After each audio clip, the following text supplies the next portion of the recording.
Hey everyone, Scott here to discuss This Is the End, starring James Franco, Jonah Hill, Seth Rogen, G.B.M.H, Danny McBride, Craig Robinson, Michael Cera, and Emma Watson, directed by Seth Rogen and Evan Goldberg, the two guys that brought us Superbad.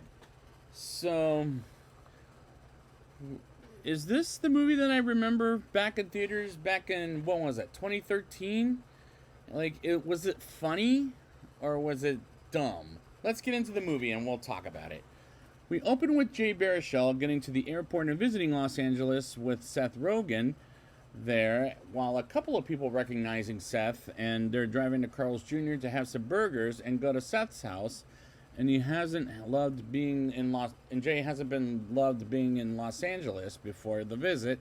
So Seth shows him a good time at Seth's house with a 3D TV, which makes me feel old, as Seth wants to go to James Franco's house for a party, as he hasn't seen his house since he redecorated, and they go there to party with Franco, as some weird ass shit like having their names on art while the audience sees Mindy Kaling, Jason Segel, and Rihanna being slapped in the ass by Michael Cera, and she smacks him in the face, and Jay and Seth visit Jonah Hill, who's an Oscar-nominated actor. And I like hanging out with these guys, as they're fun to watch from start to finish. Jay meets Craig Robinson with Emma Watson, while Franco and Seth talk about making a Pineapple Express 2, which that'll never happen, while Jonah sees Michael Cera blowing cocaine on Christopher Mintz-Plasse' face, while Craig sings about how they have no panties on, which is an amusing song, as Jay asks to get a cigarette with Seth, and they talk about how Jay hates it at Franco's, as he tells Seth until people get abducted and sent up to heaven, while the cashier gets killed, and they run back to Franco's place and act like a couple of crazy motherfuckers, as people laugh at them until an earthquake occurs, and people scream for their lives, and the dialogue written isn't funny, but it's amusing as a bunch of guys hanging out at this point. Michael Cera gets killed while others die, with an exception of Jay, Seth, Franco, Jonah, and Craig, as they stay inside Franco's house to stay alive, as the apocalypse looks pretty bad in this movie, as they overreact during the apocalyptic times, as they get what they need for survival, including a couple of props from Franco's movies, like 127 Hours, for example, where he has a video camera, and Flyboys, where he has a prop gun, well, with Jonah pointing the gun at everyone and argue about who eats the Milky Way, which is a chocolate bar. And at this point, I'm not laughing at the movie, but it's amusing at best.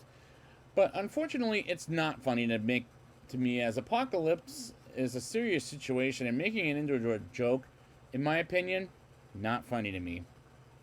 Seth, Craig, and Jonah sleep next to Jay while Jay is uncomfortable, and next day comes as they wake up to take a leak, until Danny McBride shows up and makes breakfast for everyone, and they get up and see Danny is fucking up the plan by eating everything and joking about the apocalypse, which isn't funny, and a neighbor comes to Franco's house and says he wants to live until he gets killed, and Danny sees this as the truth and kicks the decapitated head like a fucking soccer ball, until they cover it up. And this problem I'm having is this movie isn't making me laugh at all, which is unfortunate.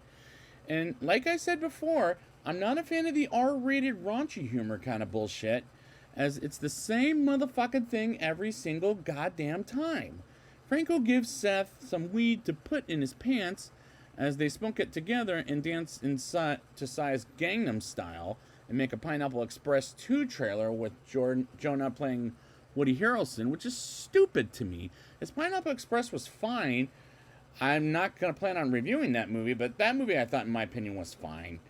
As Emma Watson shows up and sleeps in a room until Jay brings up it's just one girl and be mindful of that, and Danny brings up the rapey vibes. Oh, I can't believe I said that. As Emma Watson overhears them, and she steals the drinks and leaves the house as motherfuckers are thirsty, and Franco gets an idea of getting 2 jugs of water in his, in a private area, I'll say at best, as Craig goes outside the house, and the effects of the apocalypse look so bad, like I said. They drop the rope as Craig is almost dead, and they try to get Craig off the rope as Jonah throws a knife on Jay's leg and accidentally, And they get Craig back while the guys dig to the ground because Franco knows there's something under the ground as Craig and Jay speak of the Ten Commandments.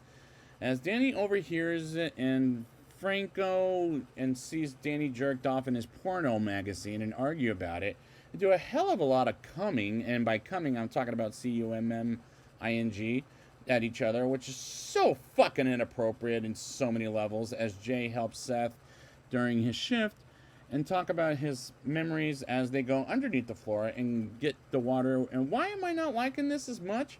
Because it's fun, but the movie isn't as good, and it's overrated in my opinion. Danny drinks a bunch of water and wastes one jug, and Danny feels like a fucking asshole as Franco thinks about getting rid of Danny, and he admits he did the wrong thing since he was a kid and volunteers to leave while the rest of them feel guilty.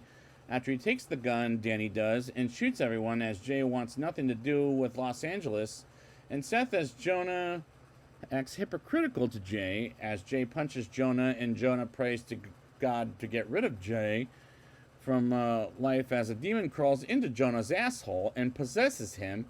And next day, everyone is recording their confessions, and why the fuck is this still going on? As this is just an okay movie thus far. Seth pulls the burnt light stick out of his hand, and Jay volunteers as Craig goes with him, and we learn Jay and Seth have been growing apart for years. While they're outside, Jonah faints and becomes demonic in front of Seth and Franco and vomits on them like in The Exorcist. And suddenly fucking disappears and sneaks up on them and attacks the both of them. And they hide from Jonah in a closet, and Seth breathes very loudly, and they attack the demonic Jonah Hill until Jay and Craig come back to the house. And I'm just done, as I'm not checked out, far from it. They get Jonah tied up in the bed, and they confess to each other until Jonah wakes up and turns off the lights. And Jay performs an exorcism on Jonah Hill and says repeatedly, "The power of Christ compels you," like in The Exorcist.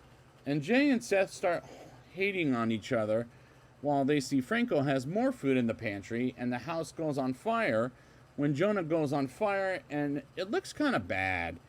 And they get into the world as Craig gets abducted while Jay, Seth, and Franco go to a place in Malibu until Danny and his cannibals hit their car, and that felt unexpected as this movie is uneven for sure. Danny has a pet slave with Channing Tatum as Franco makes a diversion as Jay and Seth make a run for it, and Franco goes to hell after the cannibals eat Franco up while Jay and Seth confess how much they love each other as they see a giant devil, and Jay and Seth get sucked up into heaven until it drops Seth almost, and he gets accepted to heaven while Whitney Houston playing in the background.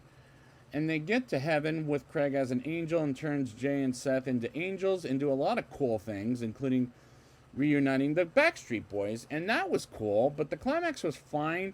But how do I feel about this movie? Let's get into the rating and find out. I'll give this movie a 5.4 out of 10.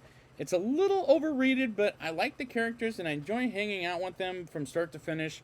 And I like hanging out with these guys throughout. And I'm not laughing at this movie, but it's amusing at best.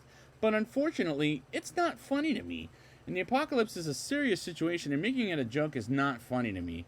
Like I said, I'm not a fan of the R-rated raunchy humor kind of bullshit, as it's the same motherfucking thing every single goddamn time.